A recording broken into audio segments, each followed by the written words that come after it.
Muito boa tarde, seja bem-vindo a este espaço. É o início do programa Eclésia, que leva até si os principais temas que fazem a atualidade na Igreja Católica. A ARIC afirma que as rádios estão a ser encaradas pelo fisco como um recurso de receitas e não são respeitadas no valor que representam para as comunidades locais.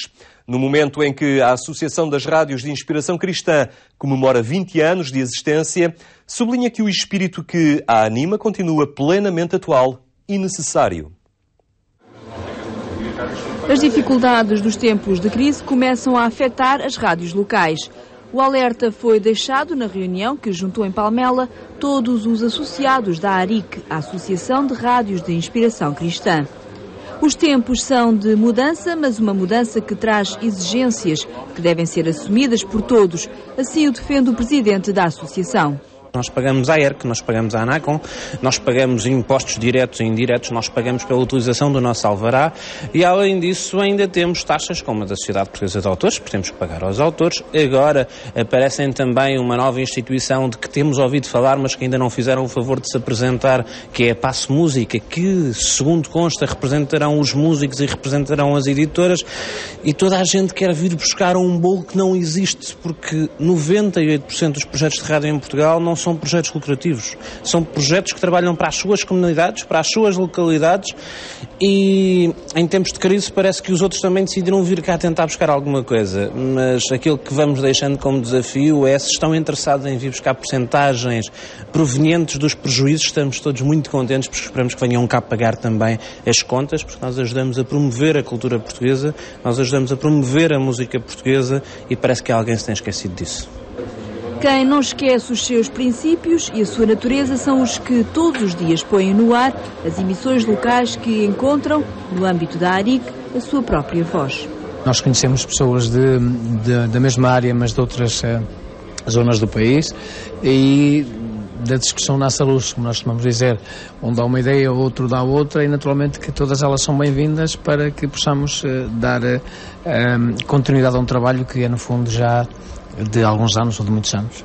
A parceria, os contactos, o estar em grupo facilita toda essa vida, portanto, desde as negociações com o próprio governo, com a alteração a algumas das leis que têm acontecido nos últimos tempos, com a própria publicidade, portanto, essas parcerias são sempre ótimas e todas as rádios têm a ganhar com isso, não é?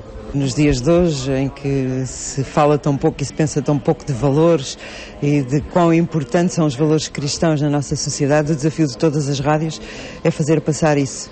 Não faz de nós rádios puramente evangelizadoras, faz de nós rádios que têm a obrigação de trazer os seus valores para o dia-a-dia. As rádios que são, no contexto local, um elo de ligação reconhecido por todos. As rádios locais continuaram a ser um elemento até de coesão territorial, e portanto eu creio que ainda hoje, quer como elemento de identidade, quer como elemento de coesão, uma rádio local tem uma função insubstituível. Durante este ano de 2011, a ARIC está a assinalar o seu 20º aniversário. De olhos no futuro, a receita do sucesso passa pelo equilíbrio entre a capacidade de arriscar e de saber respeitar as preferências do público. A questão é adaptar-se sempre às novidades que vão surgindo, não só nos aspectos técnicos, mas até à própria evolução da própria sociedade, e sabendo-se ajustar e procurando corresponder, e isso é que me parece fundamental, aos interesses dos ouvintes, o que muitas vezes nem sempre acontece, e numa primeira fase das rádios locais nem sempre aconteceu, havia, digamos assim, a tentação da imitação das rádios nacionais, etc. Se souber e tem sabido adaptar-se e ajustar-se às mudanças que o tempo vai provocando, tem realmente futuro, e até acho, em alguns aspectos, que agora mais do que nunca. Neste encontro nacional da ARIC foram propostos projetos como a criação de um setor de vendas de publicidade, o aumento de produção de conteúdos e o estabelecimento de uma central de compras. Propostas que mostram a vitalidade deste setor, apostado em combater as muitas dificuldades. A família e o seu compromisso com a verdade foi o tema subjacente às 23ª Jornadas Nacionais da Pastoral Familiar, que decorreram em Fátima no último fim de semana. Família Compromisso, na verdade, foi o tema que congregou os responsáveis pela pastoral familiar nas várias dioceses. A participar nos trabalhos esteve o psicólogo Eduardo Sá, que salientou a importância do exemplo de vida por parte dos pais, que têm de estar sintonizado com as recomendações morais que fazem aos filhos. Eu acho que os pais, muitas vezes, educam com bons conselhos e só educam com bons conselhos quando sabem que dão maus exemplos. E, portanto, se os pais querem, de facto, que os filhos os coloquem em primeiro lugar, dando os exemplos que, de facto, devem dar, então percebam que primeiro têm de dar, para depois exigirem o retorno que os seus gestos de todos os dias devem merecer. Aquilo que me parece é que muitas vezes os pais são muito descuidados em relação aos gestos de todos os dias e depois tentam empanturrar as crianças com bons conselhos, que é tudo aquilo que nós fazemos quando secretamente percebemos os maus exemplos que lhes damos. Este é um desafio que as famílias respondem de diversas formas, mas que as motiva na sua relação com os filhos. Aquilo que nós tentámos fazer foi, em primeiro lugar, aceitar as diferenças e tentar compreender um pouco essas diferenças, essencialmente quando o filho chegou à idade da adolescência e da juventude. E depois também era um pouco proporcionar-lhe estar muito presente na vida dele, acompanhar, estar atento às suas dificuldades, aos seus problemas, nos seus momentos de alegria, nos seus momentos menos alegres, e no fundo também tentar proporcionar-lhe a experiência de vivência destes valores. Determinante é também a serenidade e o clima de amor e entendimento que deve estar presente no relacionamento familiar. Estes laços de família vão sendo alimentados pelo amor e pela presença de Deus no meio de nós, porque se não fosse essa presença ia ser muito, muito difícil nós mantermos esta família, embora pequena, que temos uma família alargada grande, mas temos uma família nuclear pequena. Mas a presença de Deus na nossa vida nem sempre somos fiéis a Ele. É como dizia o professor agora, muitas vezes não estamos com Deus e em Deus, estamos com Deus, não estamos em Deus, e é aí que a nossa maior dificuldade. Mas tentamos todos os dias ligar e estar em Deus. Estas jornadas surgem num ambiente de crise económica e social que os responsáveis pelo Departamento Nacional da Pastoral Familiar não encaram como um fatalismo, mas até uma oportunidade para, em diversas situações, se regressar ao essencial e abandonar o supérfluo. Encontramos muitas famílias e encontramos, inclusive, famílias jovens que estão empenhadas, que se empenham no auxílio aos outros, na ajuda aos outros, quer com jovens, quer com pessoas mais carenciadas, quer com outros casais em dificuldade, e que se questionam realmente sobre qual é a essência e qual é o desafio que é lançado à família neste momento. Estas jornadas evidenciam também um trabalho realizado a nível nacional nas diversas dioceses. Diferentes ritmos, mas uma única preocupação de sublinhar a importância da família. Há dioceses em que este trabalho já está muito avançado, existe um dinamismo já criado e que se autoalimenta, digamos assim, renovando quadros e renovando pessoas. Outras dioceses que estão com mais dificuldade em arrancar com este trabalho, mas o facto, mesmo nas dioceses em que há mais dificuldade em arrancar com um trabalho estruturado, não significa que haja menos pessoas ou menos famílias empenhadas em fazer a sua transmissão de valores e em, enfim, estarem como famílias cristãs no seu comportamento na sociedade e na Igreja. A família reunida em Fátima nas suas jornadas nacionais e a refletir sobre o seu compromisso com a verdade. Há uma desadequação das estruturas tradicionais da Igreja à realidade humana e social da Diocese. Após 3 meses à frente da Diocese de Coimbra, Dom Virgílio Antunes tomou o pulso a esta Igreja local e lançou as linhas de ação para a revitalização da sua Diocese.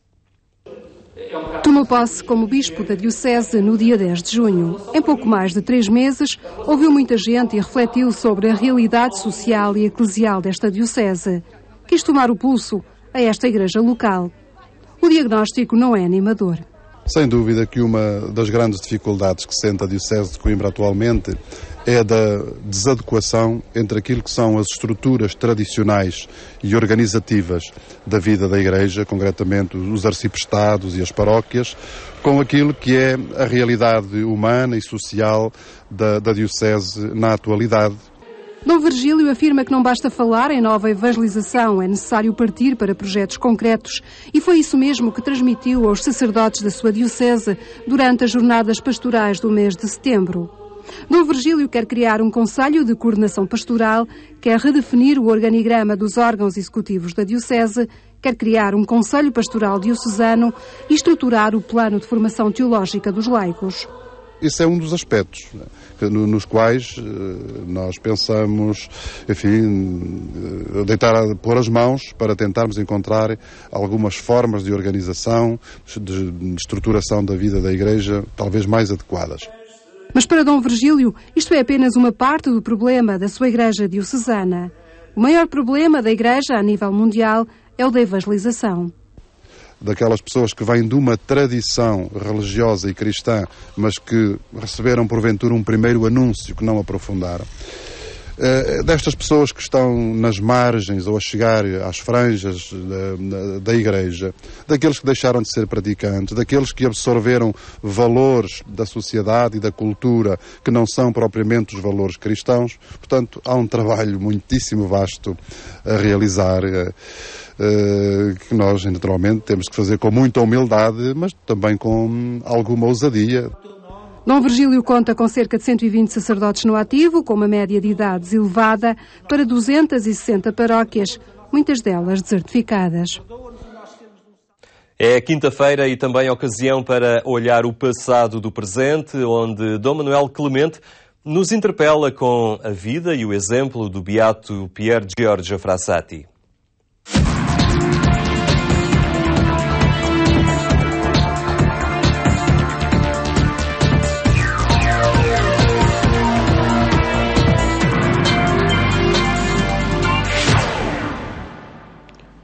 Pedro Jorge Frassati é um dos exemplos de como é possível viver todos os dias e com intensidade a experiência do cristianismo. Ele viveu na sua vida, como temos estado a apresentar aqui nesta rubrica O Passado do Presente, ou como o Sr. Manuel Clemente nos tem estado a apresentar nesta série de programas, onde, a partir da biografia de Pedro Jorge Frassati, vemos como é possível viver e de que maneira o cristianismo, no caso no início do século XX, mas também nos dias de hoje, não é?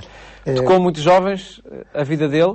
Tocou e toca. E toca. Tocou e toca, não é? Como digo, e já dissemos aqui noutros programas, basta ir à internet e pôr lá Pier Giorgio Frassati e vê-se, enfim, a grande esteira de testemunhos e de contactos que ele continua a motivar. João Paulo II foi um deles, o Papa João Paulo II foi um deles. Aliás, nós vamos concluir o nosso programa em beleza, porque vamos concluir com palavras de João Paulo II e a maneira como ele, de alguma maneira, caracterizou o impacto e a figura de Pier Giorgio Frassati, antes de mais, para ele próprio, para o jovem Karol Wojtyła, quando teve algum conhecimento da sua vida, e como depois, indo a Turim e na altura da beatificação a seguir, também o expressou.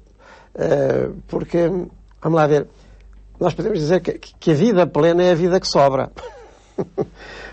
Não é a vida vivida apenas pelo próprio ou pela própria, mas enfim, com mais ou menos anos neste mundo, mas é aquela que se torna depois vida de muitas vidas. Porque é recuperada, é absorvida, como estímulo, não para ser decalcada, mas depois para ter a aplicação em cada um de tudo quanto foi vivido, e intensamente vivido, e verdadeiramente vivido, e por isso também de uma maneira muito bela, nesse sentido sedutora, porque todos nós somos muito seduzidos por tudo o que é verdadeiro e belo. Porque é bom. Porque é bom. E João Paulo II foi exatamente um caso, e que caso, de alguém seduzido pela pujança católica, juvenil e moderna de Pier Giorgio Frassati. E é isso que eu peço ao Paulo para ler, é, portanto, uma alocução de João Paulo II sobre este beato. Ao visitar Turim, a 13 de abril de 1980, João Paulo II disse dele: basta dar um olhar, mesmo que rápido, à sua vida que se consumiu em apenas 25 anos para se compreender qual foi a resposta que Pierre Jorge soube dar a Jesus Cristo. Foi a de um jovem moderno, aberto aos problemas da cultura, do desporto. Era um tremendo alpinista, às questões sociais e aos valores da vida. E, ao mesmo tempo, a resposta de um homem profundamente crente, alimentado pela mensagem evangélica, firmíssimo no caráter coerente, apaixonado em servir os irmãos e gasto num ardor de caridade que o levava a aproximar-se, segundo uma ordem de precedência absoluta, dos pobres e dos doentes. Era um jovem de uma alegria transbordante, uma alegria que superava também muitas dificuldades da sua vida, porque o período juvenil é sempre um período de prova de forças. Muito bem, está tudo dito e muito bem dito, como aquela outra alusão que faz João Paulo II a Pierre Jorge, dizer que ele é o jovem das 8 bem-aventuranças, porque as viveu intensamente a todas, mas o que eu queria aí sublinhar nessa frase é a nota da modernidade. João Paulo II diz que ele é um exemplo acabado de jovem moderno, de jovem católico moderno. Porque, enfim, o catolicismo, o cristianismo é o mesmo em qualquer século, mas não é exatamente a mesma coisa ter vivido no tempo dos mártires em Roma, nos primeiros séculos cristãos, ou ter vivido, enfim, na Idade Média, ou noutra idade, ou na Europa, ou noutro continente. Ele é um exemplo acabado, de João Paulo II, do jovem católico moderno, ou seja, que aceita o mundo, não que concorde com tudo, mas que o aceita basicamente como o mundo moderno é. E o mundo moderno é isto hoje. É a família, é a escola, é o desporto, é a cultura, é a política, é em tudo o campo aberto à caridade cristã, no sentido de presença, e de presença solidária, e de presença que se aproxima, que não fica à espera que os outros venham, mas vai ele próprio ao encontro de tudo aquilo que a vida oferece para ser recolhido e para ser correspondido da maneira mais positiva e mais evangélica. Ora bem, é isso que se nota em Pierre Jorge, porque de tudo um pouco, e tudo muito, muito na intensidade com que foi vivido e em que foi oferecido. Isto lembra, já do Papa Bento XVI, a insistência que ele fez logo no discurso inaugural, no homilia inaugural do seu pontificado, e em que tem tanto insistido, que o cristianismo não tira, o cristianismo dá. O ser cristão, e concretamente o ser jovem cristão, não é basicamente, nem essencialmente, o não poder fazer isto ou não poder fazer aquilo, não. É o poder fazer tudo o que seja bom, que seja verdadeiro, que seja belo.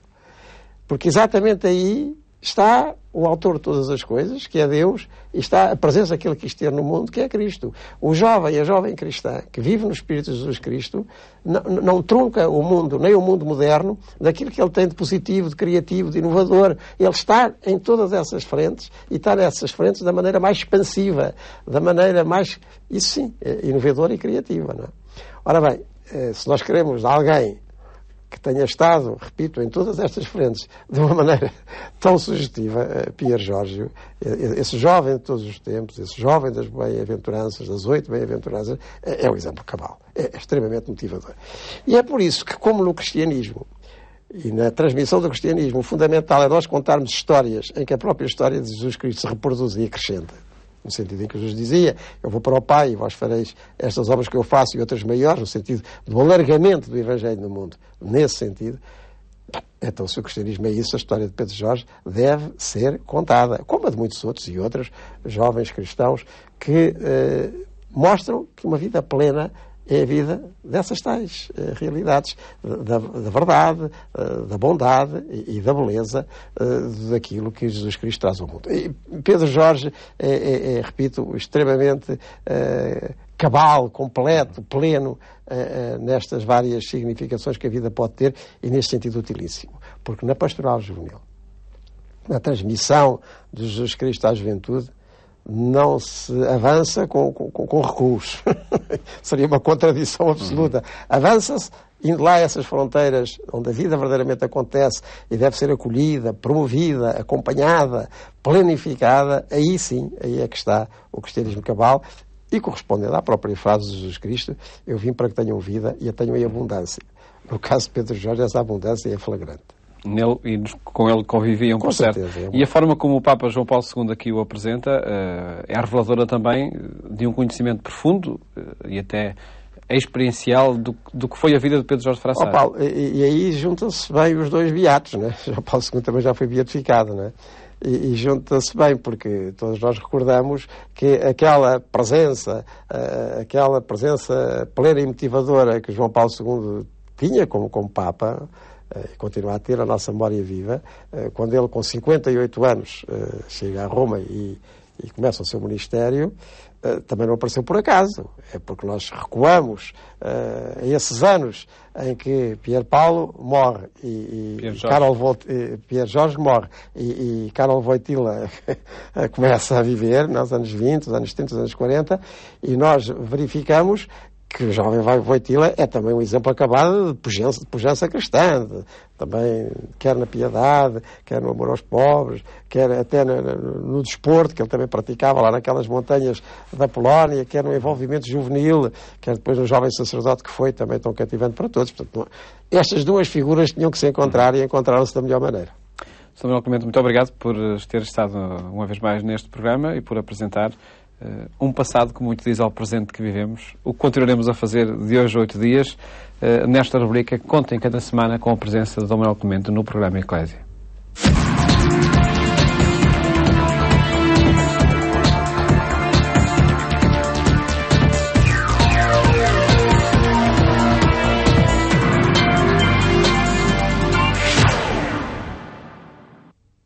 E é desta forma que concluímos este espaço, que pode acompanhar também na internet, em agência.eclesia.pt.